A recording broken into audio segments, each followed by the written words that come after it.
मास के बारे में क्या जानते हो? बताओ, मास क्या होता है?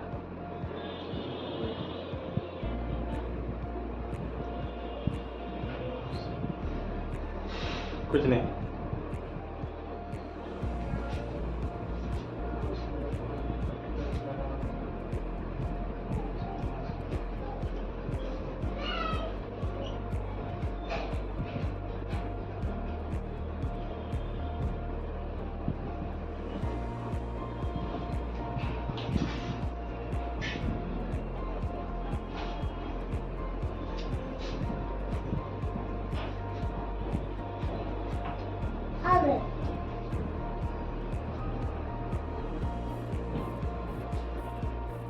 पापा ये देखो, पापा ये देखो ना।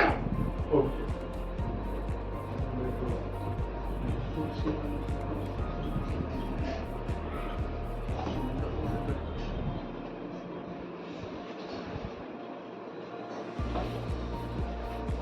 कॉपी नोट करो ना।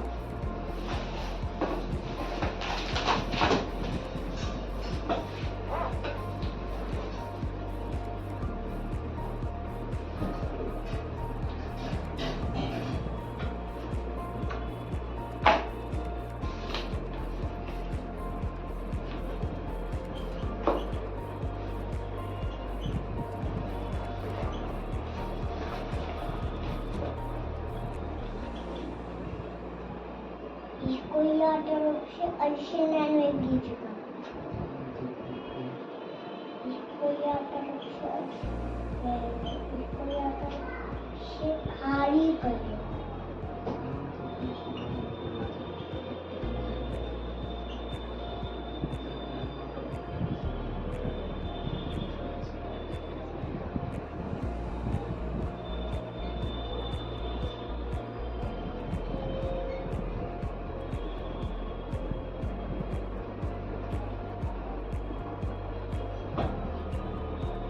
देखेंगे क्या लिखा हुआ है। मास क्या होता है? It is the actual amount of matter which present inside the body or object is called as क्या? मास। मास जो होता है एक्चुअल अमाउंट ऑफ मैटर होता है। किसी भी बॉडी में जो अमाउंट होता है, मैटर का जो अमाउंट होता है उसी क्या कहा जाता है? मास कहा जाता है। मास जो होता है वह ऑलवेज कंजर्वेटिव इन नेचर होता है। मास कैसा होता है? कंजर्वेटिव। कंजर्वेटिव कहने का मतलब यदि किसी बॉडी का मास यहाँ 2 kg है, इनवर्स में कहीं भी जाएगा, ठीक है, चाहे जापान जाए, रसिया जाए, चाहे मतलब साउथ पोल पे जाए या नॉर्थ पोल पे जाए, कहीं भी जाए, ठीक है, उसका मास हर हमेशा कितना रहेगा? 2 kg। ठीक है, मास ऑलवेज कहते हैं do not change place to place. इसका वैल्यू जो होता है वो प्लेस टू प्लेस चेंज नहीं होता है। ठीक है, और यूनिट ऑफ मास क्या होता है? केजी होता है। मास ऑफ यूनिट क्या होता है? यूनिट ऑफ मास क्या होता है? केजी होता है। ठीक है, अब इतना तो जानते हैं 1 kg बराबर कितना ग्राम होता है? 1000 ग्राम होता है। ठीक है, थोड़ा सा लिखिए इसको।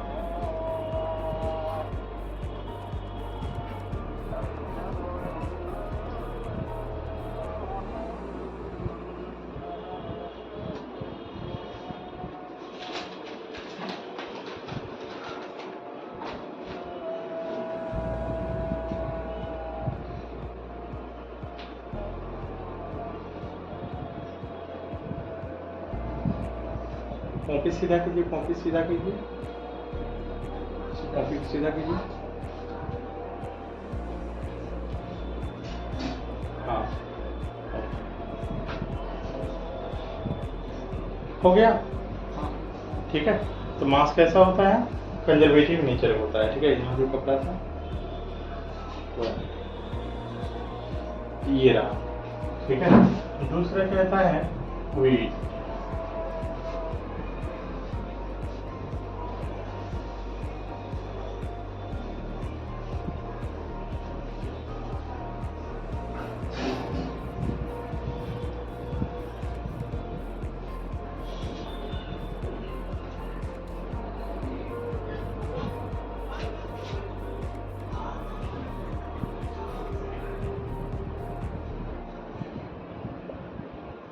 वेट, वेट क्या होता है?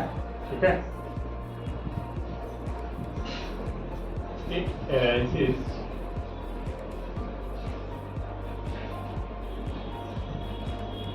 It arises due to force of gravity which acts on body or object.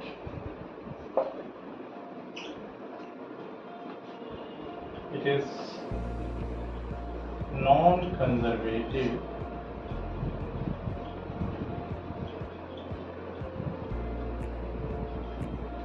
in nature. It means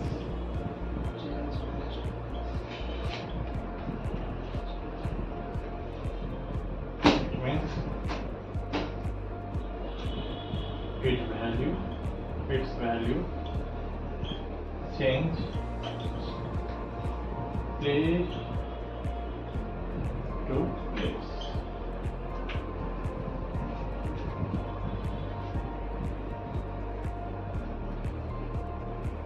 ठीक है, क्या मतलब लिखा? It arises due to force of gravity which acts on body or object. ठीक है, किसी बॉडी में wait जो होता है वो किसके कारण होता है? ग्रेविटेशनल फोर्स के कारण। गुरुत्वाकर्षण बल का नाम सुने हैं? सेब नीचे ही क्यों गिरा? नहीं? हाँ, ओके ओके। क्या बताया? ठीक है, तो आपको न्यूटन्स वाली कहानी तो जरूर याद होगा। ठीक है, न्यूटन्स वाली कहानी तो जरूर याद होगा कि आखिर सेब नीचे ही क्यों गिरा? तो कहता है ग्रेविटी के कारण गिरा। नहीं, तो ग्रेविटी के कारण ही यदि कोई वस्तु को वो अपनी ओर खींचता है, ठीक है, तो वही क्या कहलाता है? वेट कहलाता है।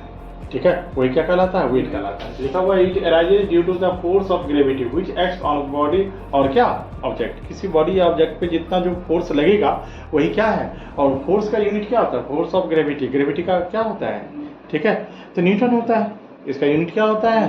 न्यूटन होता है। ठीक है, तो कहता है it is non conservative in nature. ठीक है, अब आपको पता होना चाहिए, ठीक है, फोर्स का वैल्यू जो होता है north pole to south pole क्या होता है? चेंज होता है। ठीक है, आप इन्वर्स में चले जाएंगे, ऊपर चले जाएंगे तो आपका मास क्या हो जाएगा? घट, वेट जो है वो वेटलेस हो जाएगा। कोई वेट है कि वो वहाँ ग्रेविटी क्या हो जाता है? जीरो हो जाता है, तो वहाँ आपका वेट क्या हो जाएगा? जीरो हो जाएगा। तो यानी इसका वैल्यू जो होता है वो कांस्टेंट नहीं रहता है, कंजर्वेटिव नहीं होता है, नॉन कंजर्वेटिव होता है। इन प्लेस टू प्लेस क्या होता है? अब ऐसा नहीं कि मतलब हमने कहा कि अब हम लोग अभी हैं बाजार समिति में हैं या कुम्हरार में हैं, अब बाजार समिति में जाएंगे तो किसी का वेट चेंज हो जाएगा, ऐसा कोई बात नहीं है। यहाँ प्लेस टू प्लेस कहने का मतलब क्या? North pole to south pole, यानी एक क्षेत्र से दूसरे क्षेत्र में आप जाएंगे। ठीक है, तो वो वहाँ क्या कर जाएगा? वैरी कर जाएगा। क्लियर है? लिख लेंगे ऐसा यूनिट न्यूटन ही हो जाएगा। हाँ, ठीक है, फोर्स है इसका क्या होगा? बेटा मतलब किसी भी ऑब्जेक्ट पर जितना फोर्स ऑफ ये ग्रेविटी लगेगा उसका उतना जितना मैग्नीट्यूड होगा वही उसका वेट हो जाएगा। हाँ हाँ, F बराबर नहीं जानते? ma, हाँ वो जानते हैं। मास इनटू क्या? एक्सेलरेशन। ठीक है, और यहाँ mg हो जाता है। वेट के केस में क्या होता है? F बराबर क्या होता है? mg होता है। ठीक है, आपने पढ़ा होगा। और फोर्स F बराबर क्या होता है? mg। m क्या है? मास है। g क्या है? ग्रेविटी। ठीक है, तो ग्रेविटी के कारण ही क्या होता है? वेट होता है।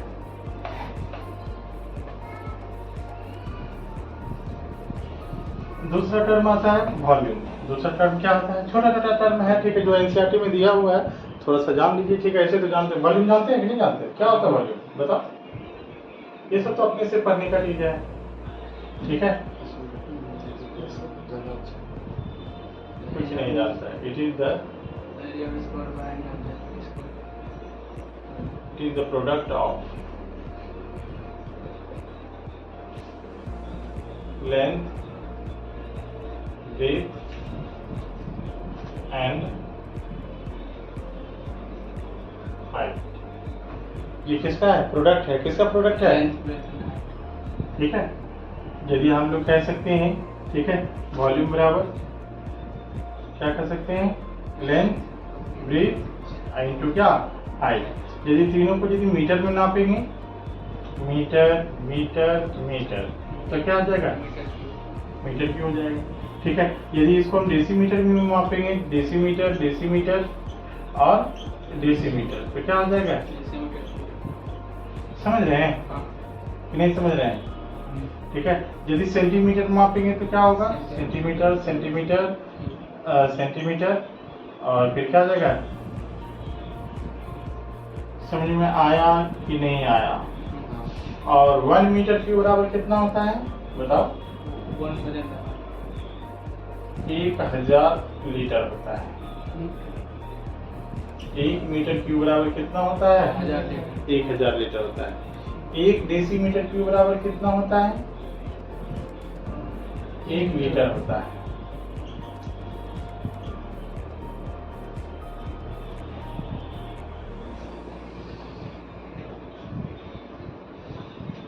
दस डेसीमीटर बराबर क्या होता है? 1 मीटर होता है।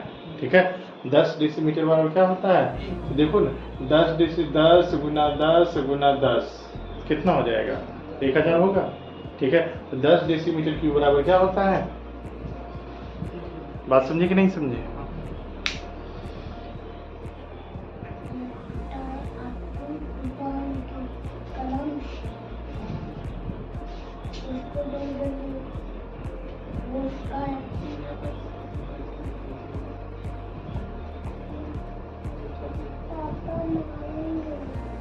पापा हाँ, ये मेरा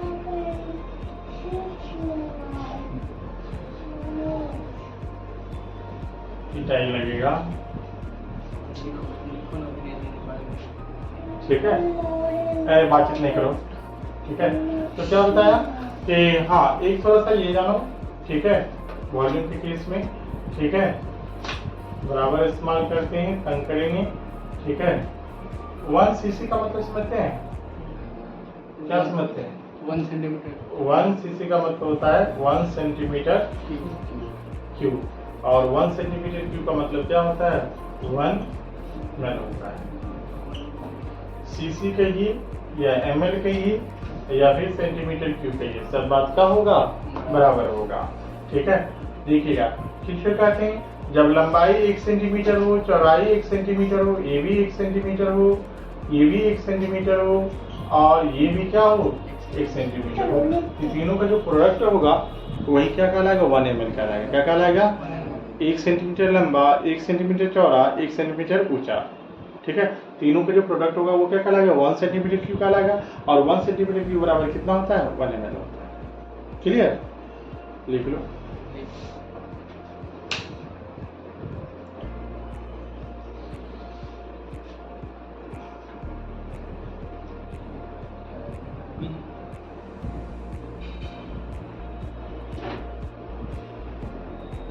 बी भी आता है। हाँ, बी भी आता है।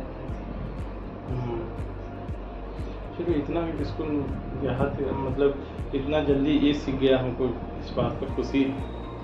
2 महीना आज तो सीख गया, नन्हा मुन्ना राई हूँ देश का सिपाही।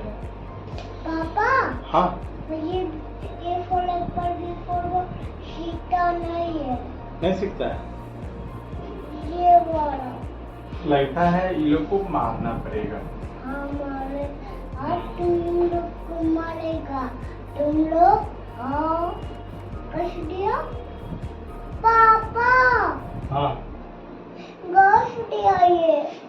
घस दिया है, ऐसा गंदी काम नहीं करो। चलो, अब क्या करते हैं? क्या है? मतलब मास पर आ दिया, वॉल्यूम पर आ दिया, वेट पर आ दिया। अब क्या आता है? डेंसिटी आता है। डेंसिटी क्या होता है? तो आपको मालूम है, मास पर यूनिट वॉल्यूम। मास पर यूनिट वॉल्यूम को क्या कहते हैं? Mass per unit volume is called as density. Density बराबर क्या होता है?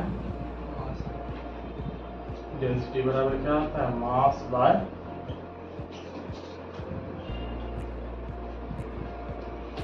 तो इसका क्या हो जाएगा? मास को यदि केजी में लेंगे और इसको यदि लीटर में लेंगे, केजी पर ठीक है, या केजी, यदि वॉल्यूम यदि मीटर क्यूब लेंगे तो केजी पर मीटर क्यूब भी लिख सकते हैं, मतलब ये डिपेंड करता है डेंसिटी। ठीक है,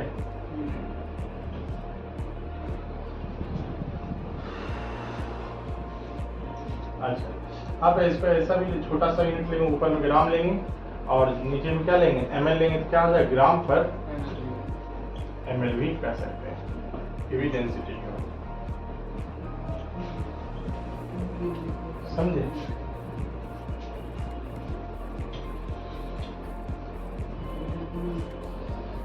यदि वॉल्यूम आप लीटर में भी ले सकते हैं, केजी पर लीटर भी हो सकता है। ठीक है, केजी पर लीटर, मगर लीटर इतना छोटा पड़ जाता है केजी के सामने। मीटर क्यूब होगा, हाँ? मीटर क्यूब, हाँ केजी पर मीटर क्यूब, तो मीटर हाँ। क्यूब का 1000 लीटर हो गया। हाँ, मीटर क्यों नहीं हो सकता? ठीक है, केजी यदि यहाँ दिया मीटर क्यूब में ही, मतलब छोटा सा ही होगा, 1 लीटर के लिए कम ही मीटर क्यूब होगा। नहीं, बात समझे? ठीक है, तो यानी कि आप लीटर में भी ले सकते हैं, ऊपर में यदि केजी लेंगे और नीचे में क्या लीटर, ऐसा भी हो सकता है।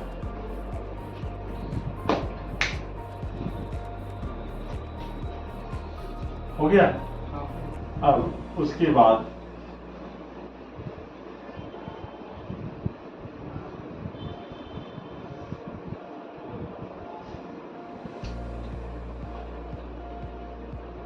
मास, वॉल्यूम, डेंसिटी, ये सब हो गया। थोड़ा सा जानो टेम्परेचर।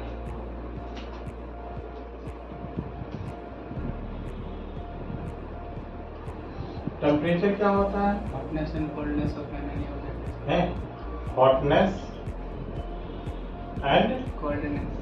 कोल्डनेस, इसको क्या कहते हैं?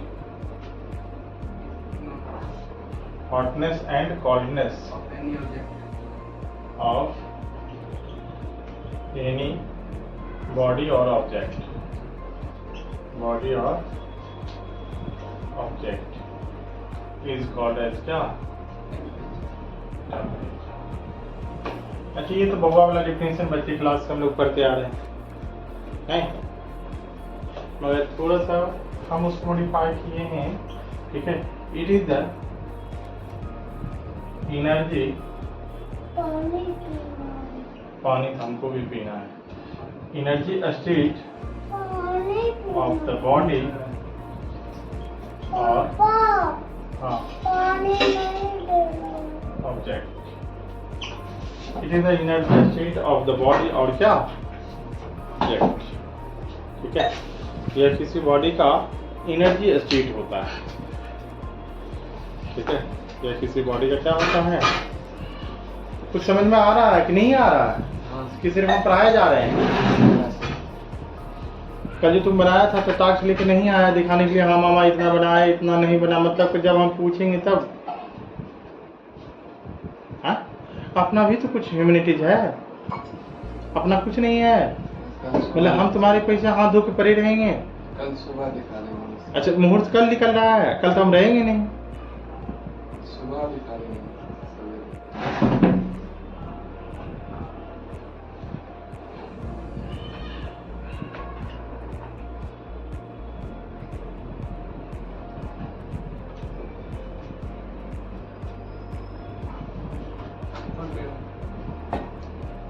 तुम लोग पापा टच में है कि नहीं है? हाँ, हिसाब किताब ले रहे हैं कि मतलब बस ले रहे साहब, हर रोज कॉल करते कॉल करने से मतलब नहीं हैं, है? भी पूछते हैं बात तो।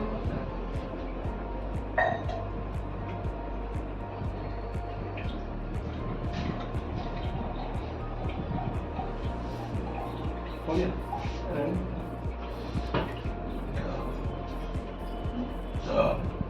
हमने क्या बताया? Hotness and coldness of any body और ऑब्जेक्ट इज कॉल्ड एज क्या? टेम्परेचर। किसी भी बॉडी का, कोई बॉडी कितना गर्म है, कोई कितना ठंडा है, दैट्स कॉल्ड एज क्या? टेम्परेचर। या आप इसे कह सकते हैं, क्या कह सकते हैं, दूसरा टर्म हमने क्या कहा? It is the energy state of body. It is the energy, यानी टेम्परेचर क्या है? एनर्जी का ही स्टेट है। ठीक है, और हीट तो भी, हीट भी क्या है? Heat is the form of energy. ठीक है, heat is the form of क्या? एनर्जी। तो एनर्जी का ही स्टेट है, किसी में कम एनर्जी, किसी में ज्यादा एनर्जी। यदि कोई कम ज्यादा एनर्जेटिक है, यदि कोई ज्यादा गर्म है, इसका मतलब एनर्जी उसमें क्या है? ज्यादा है। ठीक है। यदि कोई बहुत ठंडा है, इसका मतलब एनर्जी क्या है, कम है, अर्थात दैट इज हम नहीं कह सकते हैं it is the energy state of body और ऑब्जेक्ट। क्या बोल सकते कि नहीं बोल सकते हैं, ठीक है। तो ये थोड़ा सा अपना है, ठीक है, ये थोड़ा सा उससे ज़्यादा स्टैंडर्ड लगेगा। It is the energy state of the body और क्या, ऑब्जेक्ट। क्लियर, ठीक है। इट इज मेजर्ड इन, इसको मेजर किया जाता है किसमें पता है, केल्विन, केल्विन में, और क्या फ़ारेनहाइट, फ़ारेनहाइट, और क्या डिग्री सेल्सियस, ठीक है। इसके अलावा भी रीमर भी होता है, एक यूनिट रीमर भी होता है, ठीक है, जो कि आपको बताया जाएगा, हीट चैप्टर पढ़ाया जाएगा 11th क्लास में, ठीक है। तो हीट एक चैप्टर है जिसमें आपको बताया जाएगा, ठीक है, जिसमें आपको बताया जाएगा, ठीक है। सब हमारे यहाँ केमिस्ट्री में जो यूनिट का इस्तेमाल होता है, ठीक है, वो जनरली क्या होता है, केल्विन होता है और डिग्री सेल्सियस, बस दो ही यूनिट का इस्तेमाल होता है, ठीक है। बस थोड़ा सा जानेंगे फ़ारेनहाइट के बारे में, ठीक है। इट इज मेजर्ड इन, ठीक है। केल्विन,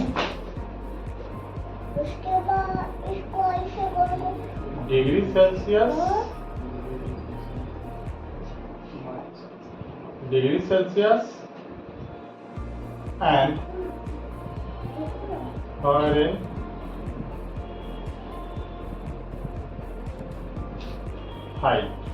ठीक है।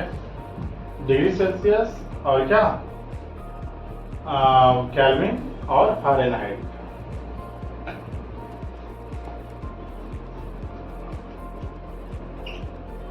हो गया। दूसरा बात कहता है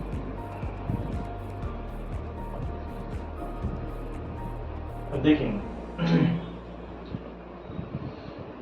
इंटर कन्वर्जन थोड़ा सा जान लीजिए, ठीक है, कैसे डिग्री सेंटीग्रेड से केल्विन में और केल्विन से डिग्री सेंटीग्रेड में।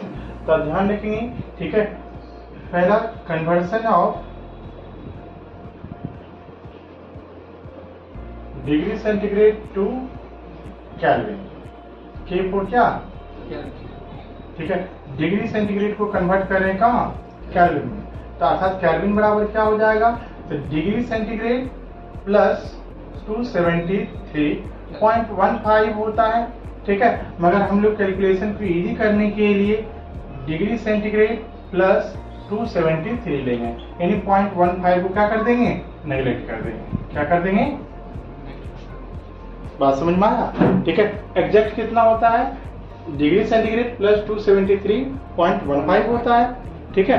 बट इसको क्या कर सकते हैं, ठीक है, इसको आप नेगलेक्ट करके क्या डाल सकते हैं, के बराबर डिग्री सेंटीग्रेड प्लस क्या 273। क्लियर, जल्दी लिखिए।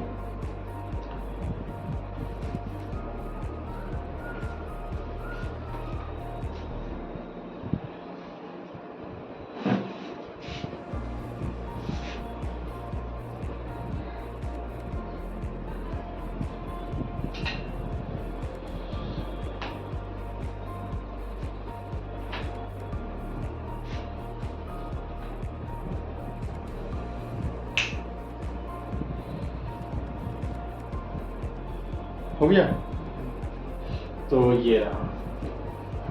अच्छा, यदि कोई कहेगा 10 डिग्री सेंटीग्रेड कितने केल्विन के बराबर होगा, क्या होगा बताओ, 283, 10 डिग्री सेंटीग्रेड कितना केल्विन होगा, नहीं हो जाएगा, 283, बोलो यार, हाँ, ठीक है। यदि कोई कहेगा 25 डिग्री सेंटीग्रेड कितना होगा, तो कितना हो जाएगा, 25 डिग्री सेंटीग्रेड केल्विन बराबर कितना हो जाएगा, 25 प्लस कितना 270, दैट इज कितना हो जाएगा, बोलो हो जाएगा। तो बताओ 100 डिग्री सेंटीग्रेड कितना होगा, और दूसरा 37 डिग्री सेंटीग्रेड कितना होगा, और 27 डिग्री सेंटीग्रेड, जल्दी से बताओ। डिग्री सेंटीग्रेड है, डिग्री सेंटीग्रेड, जल्दी से।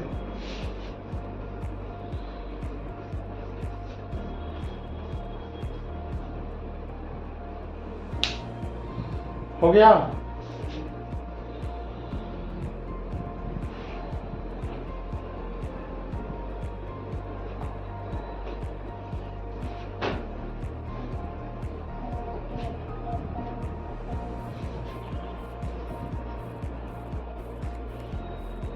बना नहीं बना, हाँ, बन गया ना।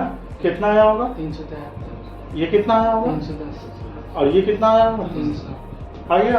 हाँ, चल, अब उसके बाद क्या आता है, ठीक है,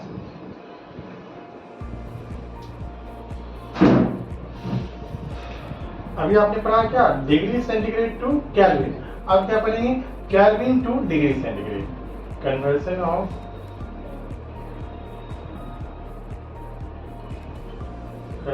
of kelvin two degree centigrade. कैसे करेंगे बताओ। केल्विन तो डिग्री सेंटीग्रेड बराबर क्या होता है, ठीक है, डिग्री सेंटीग्रेड बराबर होता है केल्विन माइनस 273। बस कुछ नहीं किए, उसी को बदली, इधर प्लस में था इधर गया तो क्या होगा माइनस में। ठीक है, बताओ यदि कोई कहेगा 300 केल्विन है और कितना डिग्री सेंटीग्रेड होगा, नहीं पता चलेगा, बोलो तो क्या कर देंगे। ठीक है, डिग्री सेंटीग्रेड बराबर केल्विन कितना हो गया 300 माइनस 273, दैट इज कितना हो जाएगा 27। बोलो 1500 केल्विन बराबर कितना होगा, अपने से निकालो। ठीक है, 374 केल्विन बराबर कितना होगा, ठीक है, और 272 केल्विन बराबर कितना होगा, अपने से निकालो।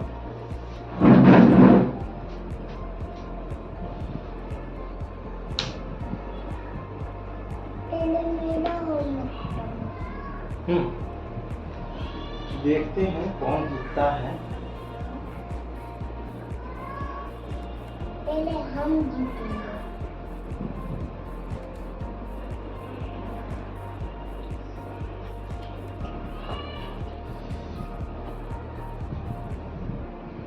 आ गया, कितना आया होगा पहला का, 127 डिग्री सेल्सियस। इसका और देखना कौन जीतेगा। हाँ? 101 डिग्री पहले सेल्सियस। मैं और ये? जीतूंगा, मैं। 101 डिग्री सेल्सियस। समझ में आ गया, मैं जीतूंगा, कोई दिक्कत। कौन? चलिए, देखना मैं कैसे जीतता हूँ।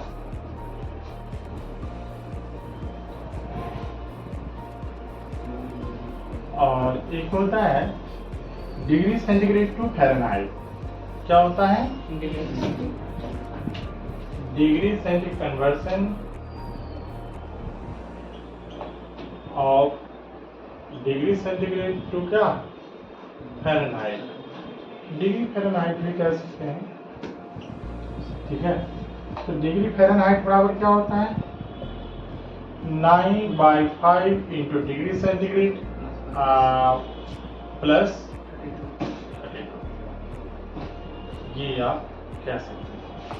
ठीक है, जैसे सब आदमी नील कीजिए, 40 डिग्री सेंटीग्रेड बराबर 40 डिग्री सेंटीग्रेड बराबर कितना फ़ारेनहाइट होगा, क्या नहीं बनेगा, बताओ कितना होगा। 104।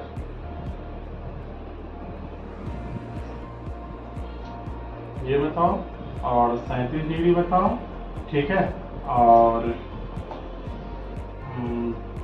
44 डिग्री बताओ।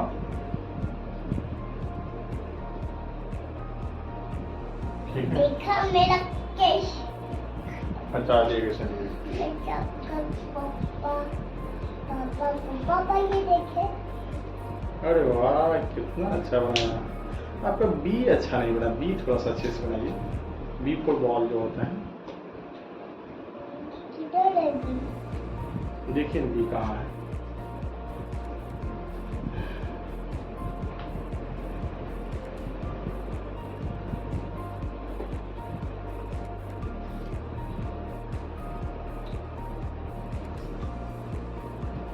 आ गया, हो गया लास्ट।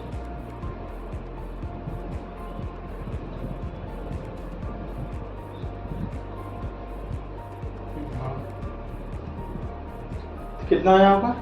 ठीक है, यदि आपको पहला का आंसर यदि आपने बनाया होगा डिग्री 9/5 इंटू कितना होगा 40 प्लस क्या 32, 5 8 40, 72 प्लस 32, दैट इज कितना 104 आया है। ठीक है, इसका कितना आया होगा 98.6 आया है। ठीक है, कहता है कि डॉक्टर इतना रहेगा तो बुखार डॉक्टर बुलाने की जरूरत नहीं, ये नॉर्मल टेम्परेचर है हम लोगों का। और 104 पे तो हम लोग जान का मचा देते हैं, नहीं मचा देते हैं, जल्दी डॉक्टर बुलाओ, जल्दी मेडिसिन दो। ठीक है, और यदि आपने 44 डिग्री बनाया होगा कितना है 111 आया। ठीक है, और इस पे कहानी नाम सत्य है, 111 तक नहीं जाता है, 108 में ही कहानी प्रोटीन डी नेचर होना चालू हो जाता है, जिसमें आसानी से वाह वेरी गुड, थैंक यू। और 50 डिग्री सेंटीग्रेड में कितना आया? 122, जो कि नहीं। अब समझ लो जैसे हमारी वातावरण का टेम्परेचर कितना हो जाएगा, 50 डिग्री सेंटीग्रेड हो जाएगा, क्या आदमी जिंदा रहेगा? कहानी क्या हो जाएगा?